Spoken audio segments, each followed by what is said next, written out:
Photo, Jonathan Hayward, APA crane operates at Kinder Morgan's Trans Mountain Marine Terminal, in Burnaby, British Columbia, Canada, Tuesday, May 29, 2018.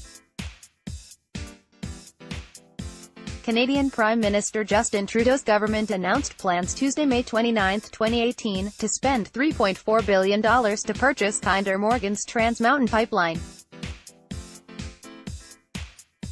Jonathan Hayward, the Canadian press via AP, a crane operates at Kinder Morgan's Trans Mountain Marine Terminal, in Burnaby, British Columbia, Canada, Tuesday, May 29, 2018. Canadian Prime Minister Justin Trudeau's government announced plans Tuesday, May. More photo, Jonathan Hayward, AP. Trudeau's pipeline takeover is bittersweet win for Oil Sands Canada's purchase of Kinder Morgan Inc.'s embattled pipeline is good news for the oil patch, so long as it doesn't become the norm. While the $3.5 billion Trans Mountain takeover keeps alive a project seen as critical to expanding markets for Canada's crude and improving the price oil sands producers get paid, it also reveals how key infrastructure projects can be stymied by local opposition and regulatory hurdles.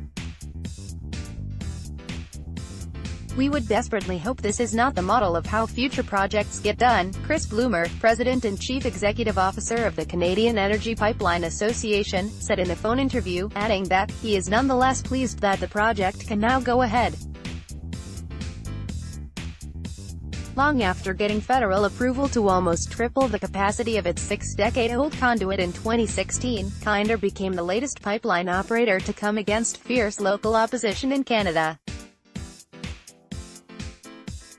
The much more ambitious Energy East project was abandoned by TransCanada Corp. Amid outcry in Quebec, and no government move to save it. We think that today's announcement is based on extraordinary circumstances. Tim McMillan, Chief Executive Officer of the Canadian Association of Petroleum Producers, said in a press conference Tuesday.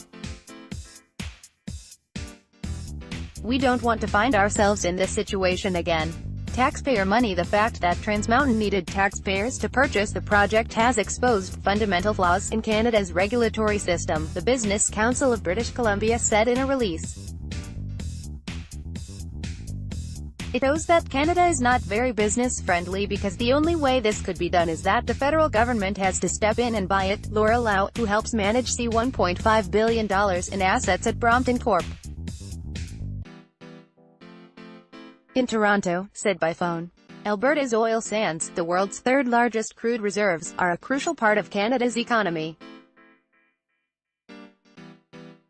The existing Trans Mountain line has been operating since the 1950s, carrying as much as 300,000 barrels a day of oil and refined fuels from Alberta to the Vancouver area, where it connects with the line carrying crude to refineries in Washington state. The planned expansion to 890,000 barrels a day could open up exports to growing markets in Asia, lessening Canada's almost exclusive dependency on the U.S. as a market for its oil and reducing the discount energy companies receive from the crude.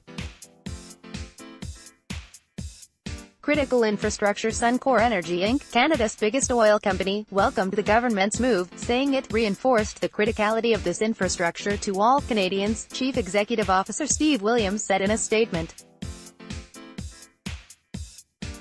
We support improving market access to ensure Canada achieves fair recognition and full value for its energy resources. Alberta Premier Rachel Notley, who has threatened to curtail petroleum exports to British Columbia in retaliation for the neighbouring province's battle against Trans Mountain, said, sometimes, on a big national project, the government has to step in and play a role. That does not in any way, shape or form, mean that we are not a good place for private investment, she said. In fact, I would argue that we are a more stable place for private investment because we make sure the job gets done. Copyright 2018 Bloomberg LP.